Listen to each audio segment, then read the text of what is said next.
விடுதலைக்கு பின் இந்திய உச்சநீதிமன்றம் தொடங்கப்பட்ட நாள் 28/1/1950. விடுதலைக்கு பின் இந்திய உச்சநீதிமன்றம் தொடங்கப்பட்ட நாள் 28/1/1950.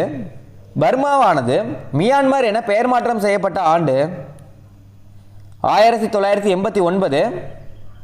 இந்தியாவில் முதலாக வருமான வரியை அறிமுகப்படுத்தியவர் சர் ஜேம்ஸ் வில்சன். இந்தியாவில் முதலாக வருமான வரியை அறிமுகப்படுத்தியவர் யார்னா சர் ஜேம்ஸ் வில்சன்.